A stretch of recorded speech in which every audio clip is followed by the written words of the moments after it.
Hello, podcast listeners, and welcome to the Core Health Collective show.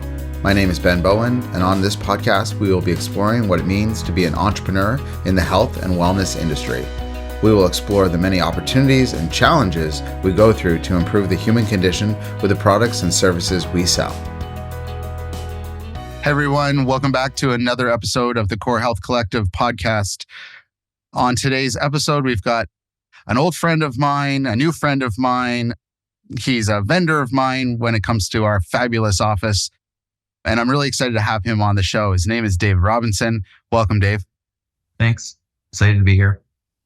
Yeah, I'm excited as well. And just for all the listeners, and I've said this to Dave before, and I said it again before he started clicking record, that he owns, an office building. So why on earth would he be begged to be a guest on the Core Health Collective show? And the real reason is because he has a unique perspective on what work should look like. And he's given his customers, I'm a product of that, but he's given his customers a location where they can go and have an experience that is much more fulfilling than typical officing. And we spend so much of our time at work, and Dave's found a way to make it fun and engaging and find ways to really make people feel like they're part of an amazing community and want to go to work. Maybe not because of the work product that they're producing, but just for the environment alone. So hopefully I did that introduction justice, Dave. Why don't you kick us off with a little bit of a background on why you created your business, Fractal Workspaces? Sure. Well, I take lots of time to think about that, and I get asked a lot, and I think it sort of changes day by day in terms of what we're learning every day. But the root, it's interesting. It takes me back to kind of my parents. They were both in business, but I took some time and thought about what they were made up of. And they were both community planners, actually, who met at a leadership conference. And so my dad went to Queens and, was going to be a dentist, but then moved back home because the town basically kicked in for him to go to school. So I think he felt a connection to his community, and he went back and became the social counselor for a small town. At the same time, my mom was from England, but moved through North America because of my grandfather's jobs, and finally settled in Ottawa and took Parks and Rec management at Algonquin College. So without me, and then they met, and we were moved to a small town, and then created businesses. But I think at the root, they were community planners, and I just realized that recently, that some of my DNA is community building, and so I think from a young age, I was always intrigued by how, when places are set up right, they can create an environment that encourages connection. So we used to throw a lot of social gatherings because of our business. And I was really intrigued by how the room had a big impact on how you felt within it. And then by forming connections, it gives your life meaning. So I was in finance, but always intrigued by buildings and real estate, and saw the shared movement take place and looked at it from a technical point of view, not realizing that it was really my calling, and found out it was, full of community and design and flexibility and all the things I was really fascinated by. So I built a strategy around mid-sized to small cities because that's where I'd come from, and it was a gap in the marketplace. And so we opened a year before COVID and did lots of research and wanted to make it vibey and cool.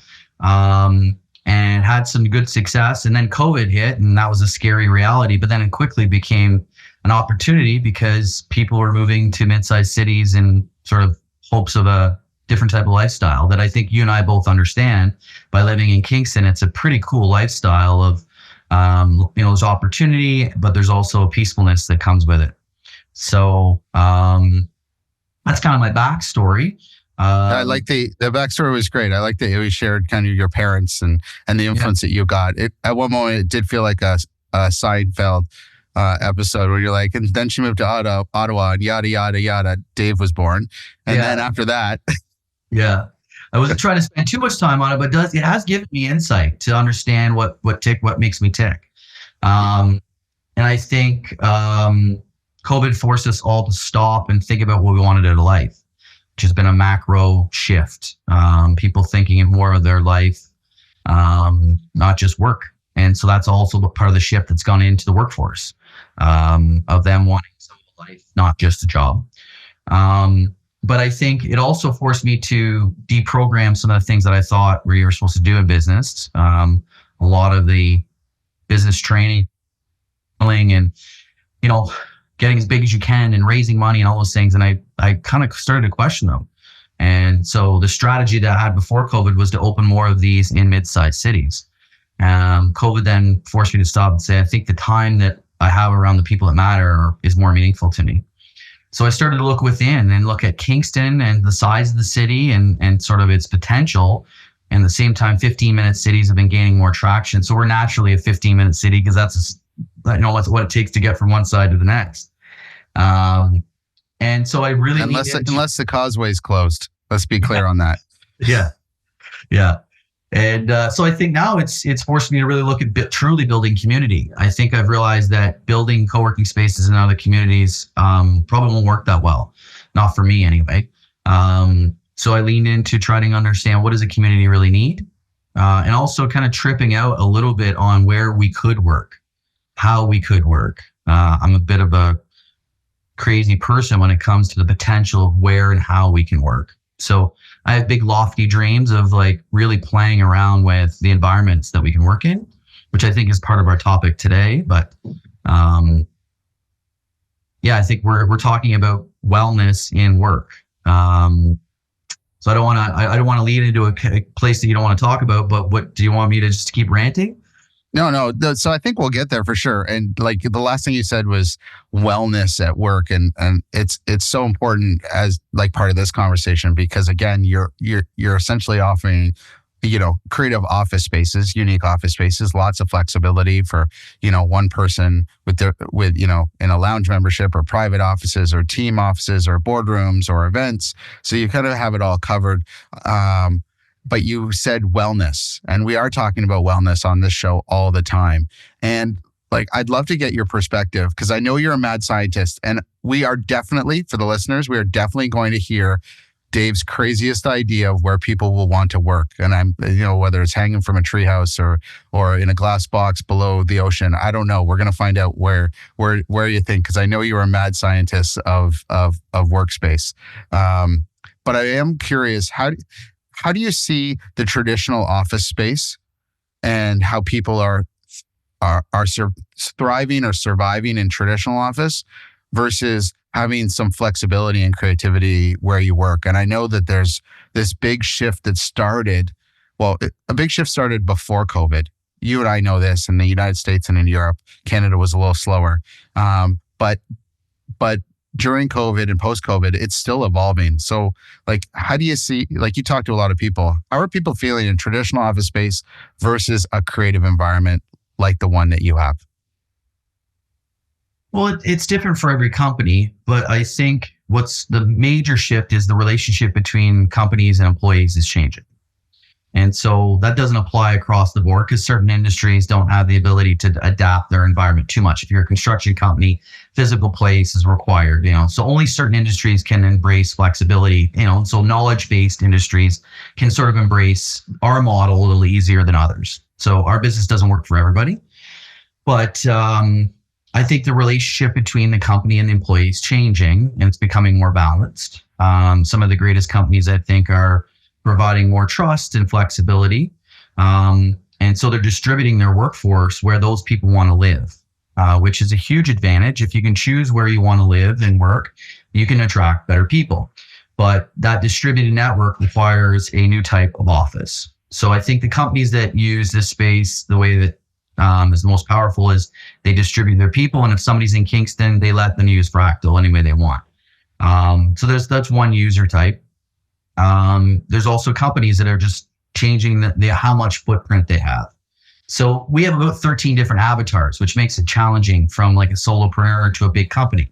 So we're trying to generate individual products for the person that walks through the door. So it's a general question. We're always trying to offer a product that works for an individual. So we're looking at the individual, and the companies I think are starting to look at the individual and saying, how does one individual differ from the other? you've done the same. Like you use Fractal, but your other parts of your team don't want to, and that's okay. You guys might grab a meeting every once in a while, but you have let your team choose, and theoretically, they're happier because of it.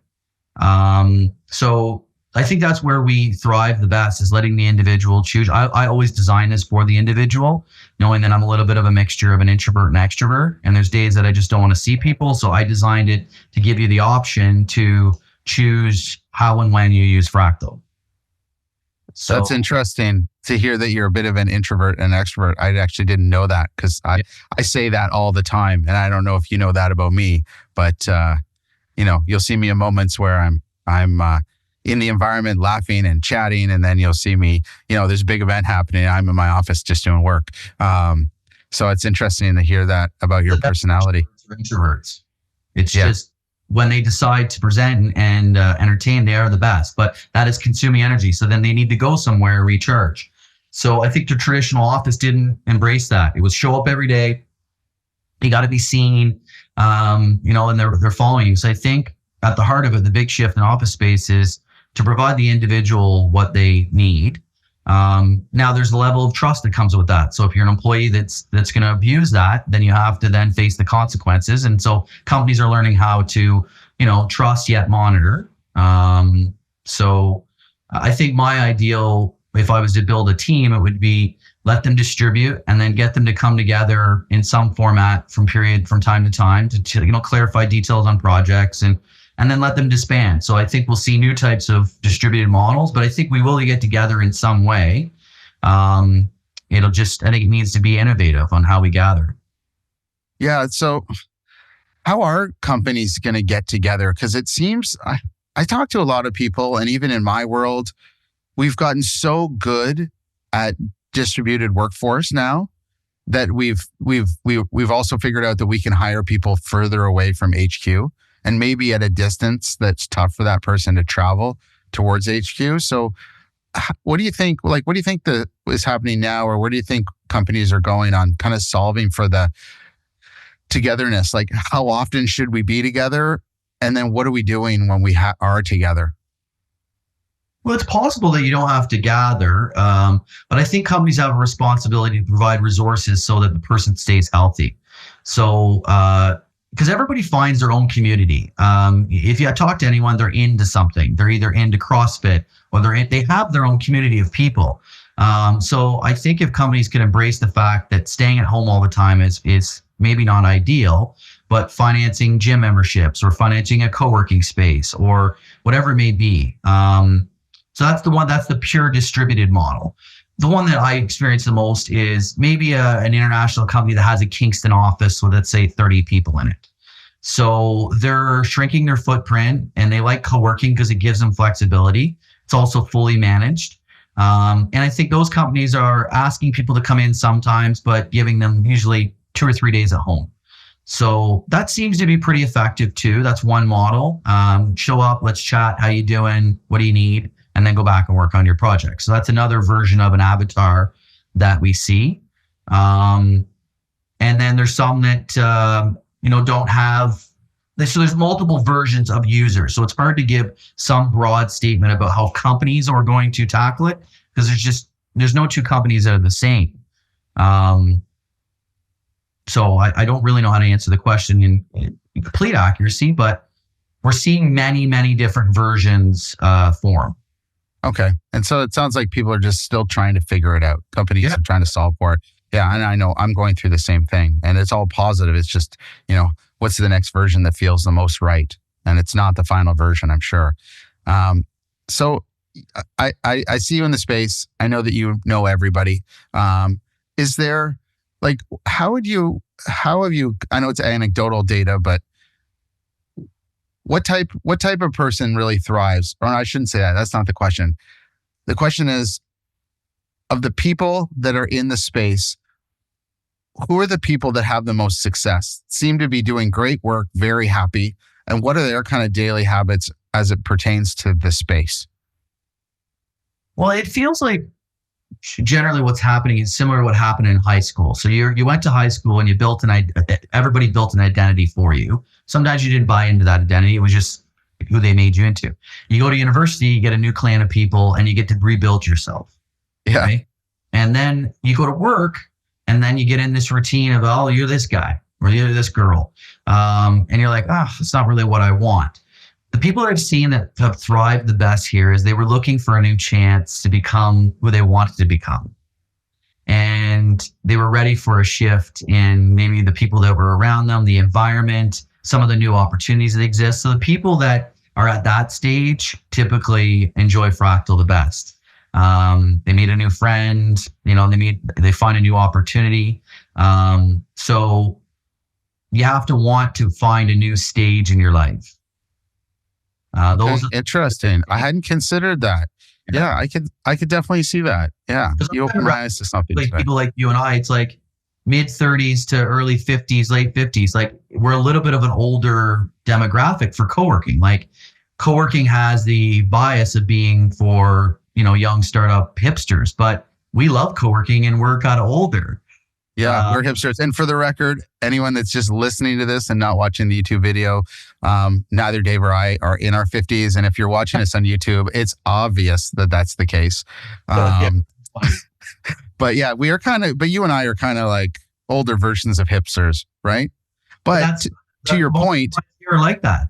Yeah, but to your point, I've been in business for 21 years now, and I went from a sharp suit and tie every day to really being this, full grown, over the hill hipster. And I'm a lot more comfortable with who I am at work than I used to be. And there was that transition where like the suit went to a shirt and tie, and the shirt and tie went to a nice shirt and slacks, and then, continued to get more and more casual until, I decided that if I'm comfortable and I feel like myself, I'll do my best work. And that's really that's why I go to work. So I don't understand the costume. And for some people, that's how they do their best work. But yeah, that's interesting, because I definitely say when I came to Fractal, us shutting our offices down over COVID was definitely the event that happened there. But I was definitely able to come into the environment and feel super comfortable, just kind of being myself, whether it's Monday or Saturday. I'm like the same person, which is really awesome. I think everybody has to have that feeling like they feel like it's a place they want to come back to. And if it's not, that's totally okay. I embrace that reality. It wasn't built for everybody, but you should be able to show up with who you are. You should get to be as authentic as you want to be. There's days I come in and I have work boots on. There's other days I have a tie and shirt on. So, but I think individuality and I think people are also dying for authentic environments. So if you want to talk about health, being able to be who you truly are is probably the healthiest thing you could do. Yeah, absolutely. So adversely to this, what are the commonalities with the people that kind of come into spaces like yours and they're just there for a short period of time? I don't know what that is, 2 to 6 months, and then they just kind of bounce, like it just didn't work for them. Do you see any commonalities with that type of avatar? Well, I think the product's designed that way. You should be able to try it out, and if it fits for you, you stay, and if it's not, it's okay. So there's times in their life where there's something going on, they just need a place. So we embrace the fluidity of the space. It's actually a healthy part of an environment, is that there is change happening. So some people want to stay forever, other people want to roll through, but it's really a healthy part of the business. Real estate never thought that way. It was always, let's lock them down forever. Our business model embraces the fact that if you need to go for some reason, we're going to help you get there. So the change is actually a healthy part of the environment. We don't get upset about it. Okay. Interesting. I didn't know, like, full disclosure, if you were I kind of thought you were going to maybe touch on, someone that wants to come in just to, get as much business out of the community as possible. And then once they've kind of got all the business they can out of the community, move on to the next community. But you didn't touch on that. It's interesting. Yeah, it doesn't really work that way. There's an authentic component to this. That we haven't even had that problem. It doesn't work here. Most people want to build a relationship first before they build business. So we haven't had a lot of that. We set a price. We have to set a price. And so we try to set a price that's high enough that you're serious about wanting to be here. So Starbucks really does handle a good portion of the market that wants to, chit chat and whatever. So we set the price high enough that you have to invest to be here. That was a learning process that we went through. Yeah, and I'll give you a plug that anybody that's at Starbucks because they think it's cheaper, your coffee is dynamite, just dynamite. So if you go to Starbucks for the coffee, you should go to Fractal. Yeah. I'm not being paid as a spokesperson. I really mean it. But we really do want people that aren't just here for the coffee. They're here because they want to be here. They like somebody, they like the environment. It's not just transactional because a lot less businesses happen locally. So lots of people here have a bigger business they work for. They're really just here to have some company. So we don't get a ton of people just using it for business development sales opportunity. We actually try to assist in that. So once you decide to sign up, what we're trying to get better at is really understanding what you want to do with your business or your life. And we try to form real connections with somebody you should meet, either from a business point of view or a friendship, but we're trying to forge real relationships. So that's our objective. That's our mission, is to try to figure out what do you really want to do and who should you meet that maybe can help you get there. Yeah, you guys are good at connecting. You personally are like the LeBron James of connectors, no question. I love to do it. There are actually people, there's either connectors or not. It's a personality type. You ever notice there's some people that just love to do it? And I have that. I enjoy it. It gives me a lot of happiness. Yeah, no, I can see that. There's, I was accused of being a connector once, and then I met you. I'm like, okay, no, I'm playing a totally different game here. So if I'm like, I need to find somebody that does X or knows X, immediately I'm like, oh, I'll just ask Dave. He'll know. Yeah. He'll know 10 people. My job. It's not technically your job, but I realized that is our job. We knew that when we opened, we had to deliver a lot of value to the members. And so I knew from the get-go, it was my job to do that. I kind of think like the concierge. I like the job of concierge. So I try to act as the concierge here, but we're also trying to train the skill and hire the right people who eventually can do it more than I do and get hopefully better. Yeah, that's amazing. So okay, before we talk about the future of the industry, I just want to give everybody a chance to hear your future for the industry. What are some of the crazy ways that you think people would like to work if it was available? Well, so the co-working industry is still quite small, and it's only on about 3.5% of the commercial real estate market. So, sorry, is that a Canadian stat? Generally, globally, it's only consuming about 3%, 3 or 4%. Okay.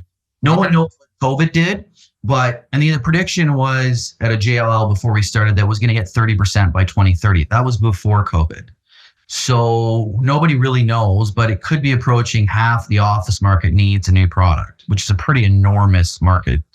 Yeah, that's polarizing. And we're really only at about 3% of supply. So lots of room to create new products, and we'll see entirely new businesses pop up, and it's going to be a very exciting decade. The next 20 years will be hugely exciting in workspace. So yeah, we're just at the beginning. There's been there was lots of capital get dumped in the space with WeWork and all the different players, but the big thing is that downtowns have to find a way to redefine themselves. So that's not going to be something I really tackle. It's not my interest. I'm interested in alternative lifestyle brands, different places that you can work. I'm intrigued by the suburbs because a good share of people live in either the suburbs or the exurbs. So I'm really intrigued by those products because I'm obsessed with the employee. What makes their day easier? So I'm really intrigued by the outside ring. I'm also intrigued by, I should take it back. I'm intrigued by choice. So if you could break up your week and be like, okay, on Wednesdays, I really want to be by the water, which is going to lead into sort of the crazy part of my brain, about having choice and the elements that we can work around. I think one day a week working close to the water would be unique. So that, in Kingston, that would be downtown. So I would love to try to find a unique way to work on the water. I think it's going to be a boat. I think working on a boat would be fascinating. And then I think a day in nature is going to be powerful. I think working somewhere and walking is the other fascinating part. Is take a meeting where you're standing in front of people and and facing them versus walking. The process of walking is where we're beside each other, so we don't have the awkwardness of having to look at the person, and we're moving. So I think they'll be really cool to see walking meetings, and then coming to somewhere and stopping and having a whiteboard outside and being able to gather your thoughts. So that's going to be what I pursue, is sort of different elements. But I think real estate has a big opportunity to create entirely new products in how we live. We're all of it. I think commercial real estate and real estate in general has to change entirely. Yeah, we're starting to see some places in some parts of the US and in Europe where developers are building buildings that have residential, they have gym and spa and office all on different floors. Yeah, mixed use always made sense. If you really look at mixed use developments, the most successful in the US, it was a mixture of things. They're complicated to design and administer, but it's what humans want. They want a mixed experience. So yeah, there's massively exciting changes happening in all kinds of stuff, but real estate is going through one where they're starting to look at the individual and realizing that they want a more fluid experience, a more healthy experience. And they want to be, ultimately, I mean, our main form of health is relationships. You can argue that, obviously your self-esteem and sort of your health are important, but we gain a lot of value from the relationships that we have. And so loneliness is the biggest dilemma. I think giving people the option to stay at home was really exciting for them, because the other process of getting to work was challenging. Getting dressed, driving, and so they're really hooked on the fact that they don't have to do that. But I think they're actually looking for some options. There just aren't many that exist. You can go to the gym and whatever, but I think people are dying for some new choices. And the ultimate is when you meet a friend or a business partner, you're going to gain enormous value from the relationships. So I think people want to get out of their house. There just isn't many options. Yeah, I think I agree. Feel like, people that spent a few years or a lot of years in an office space kind of enjoying the home office because it's a nice change from all those years, and they're really focused on the, full outfit, driving, what am I going to do with the dog, pet guilt where, I used to leave them alone for 8 hours and now I can't leave them alone for 3. So that kind of stuff that's happening. But, add another decade onto this work from home lifestyle and will it start to wear thin as well? And I guess we'll see. But again, we need options for people. We have to think in hybrid terms. So we tend as humans to, it's black or white. I think our brain's designed that way. It's all or nothing. We're seeing that in the energy game. It should be all electric. And then you realize, well, that's not practical. We don't have the infrastructure. So learning how to think in hybrid on everything, that even an engine with, a portion of it being combustible and the other being electric could help us solve the problem. We don't tend to think in hybrid. And so we need to start realizing that it'll be some mixture of some office and some other stuff. But that will be the beautiful product. If we can just mix some things together and give some people choices, we can create an incredible society. And that's what people want.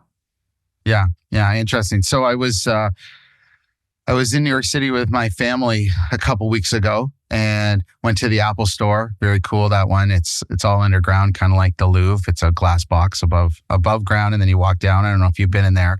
Oh. And I was hoping that I could try the new Apple, what's it called? The Pro headset.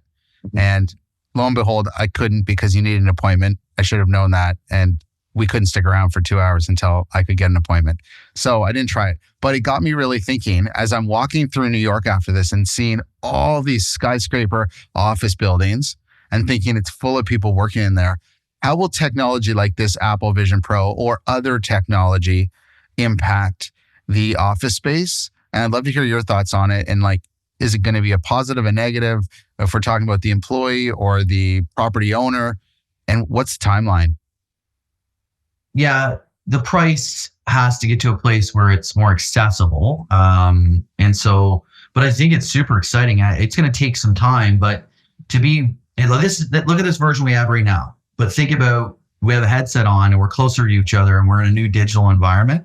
I'm excited by it. I don't know where it is, but going to be very exciting to play around with. That we could have a virtual meeting in a jungle, who knows what. So I'm pro technology. I like physical environments too, but I think it's going to be exciting to see how we create a new metaverse. And it's still in the early phases. It's probably 5 years, and who knows, things move quicker now, but it's going to take some time. But those immersive environments, my brother is quite into video games, and he started playing one of the games during COVID, and he was playing on a team, and he met a guy that was in Vancouver, and he was going through similar things.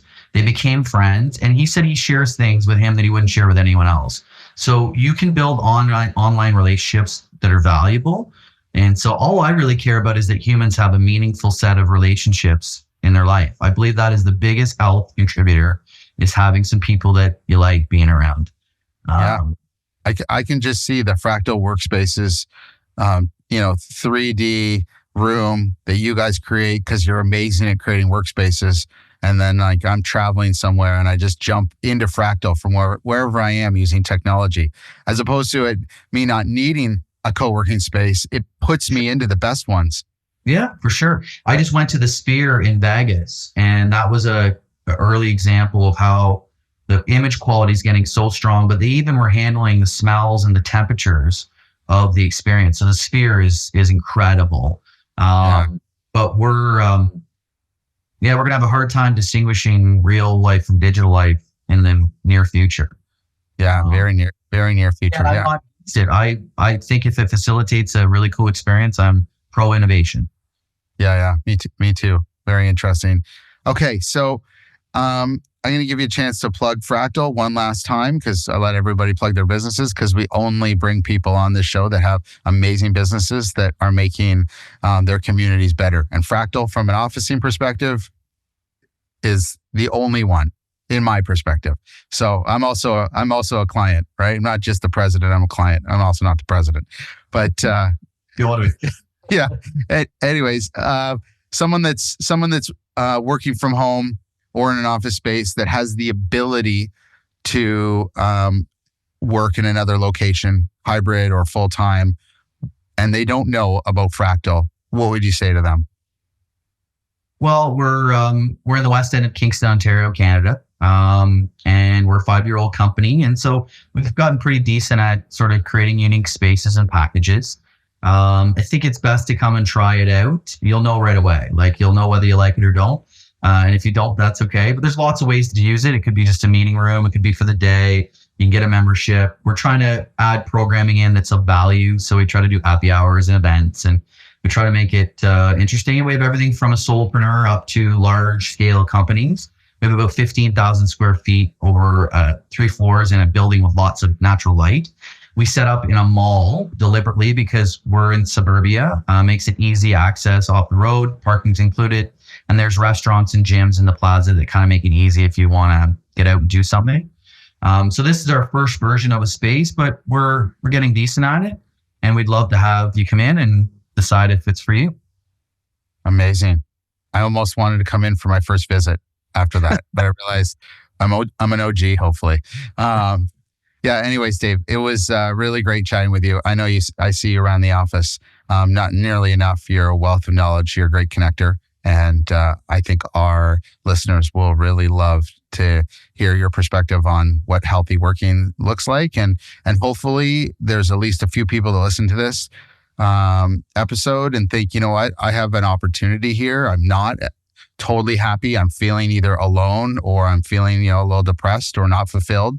And there's an opportunity for me to plug into this network called Fractal Workspaces that might kind of solve for some of those things that have been around for a while. And I personally think that a large number of your clients go through that pendulum swing of feeling lonely or unfulfilled to some time at Fractal, feeling like there's a community and people, rooting for them to win and supporting them in their work. You're better at selling it and describing it than I am. Yeah, no, I think and that's why I'm so passionate about what you're doing from a wellness perspective. And I think more so because I want to make sure people realize that there's a wellness component to what you do, like health and wellness component to what you do, and make sure that you don't just get, labeled as an office alternative, because it's much more than that. And, my goal in life, many, but my business mission is to make communities around me healthier, and the people, the entrepreneurs in the community, whether where you have some sort of a health clinic, healthy food option, or a healthy work option, are the people that are making our community healthier. As we see so many communities get less healthier, I'm really trying to prop up and support the people that are on the right side of the fight. Well, it's been really cool to see your evolution because, obviously you had an agency and then you came to Fractal to try to figure if it worked for your team and you ended up getting your own office. But then to watch you go through your health transformation, like I literally witnessed you get healthier here, was really cool. And then to see you latch on to Stoked on hot and cold therapy has been super cool. And I'm going to plug you because I think Stoked Sauna is an incredible experience at the Front Nightclub that, even that night that you and I went together and had that amazing conversation with your friend. That was a good night. But you're embracing some new techniques on health that I think are amazing. But it's been really cool to witness you get much healthier around us. Not because of us, just because you chose to. But one of the cool things of being here is watching people change their life. Well, being truly healthy and happy it's a battle for anybody. There's no perfect solution. There's ebbs and flows to it. But if you look at it as puzzle pieces, Fractal's one of my puzzle pieces, right? Stoked or hot and cold therapy is another puzzle piece for me. There's a whole list of other things that are puzzle pieces, but they're all important and they all fit. And for me, it's about identifying what's the missing piece in the puzzle. Is there one? Does it feel like there's one? And what could it be? I think that's we're all looking at life like a little pie that needs each slice to be, the right size, trying to achieve balance. And I think we're paying attention to that more. And that's, I think the big shift that's happening is we're balancing our life a little bit more instead of just work. We have these other things that we want to do. We can't fix them all. We can help sort of support them, but we don't try to be the creator of your life. We just try to be one little part that can help you be better. But yeah, it is cool to see people that are rebalancing their priorities. Yeah, I'm seeing it all around me. Anyways, it was a great chat. I will see you around the space, and appreciate it always. Thanks, Ben. I really appreciate it too. Thank you for not only joining us today on the Core Health Collective show, but also thank you for being an entrepreneur looking to make the world a better place.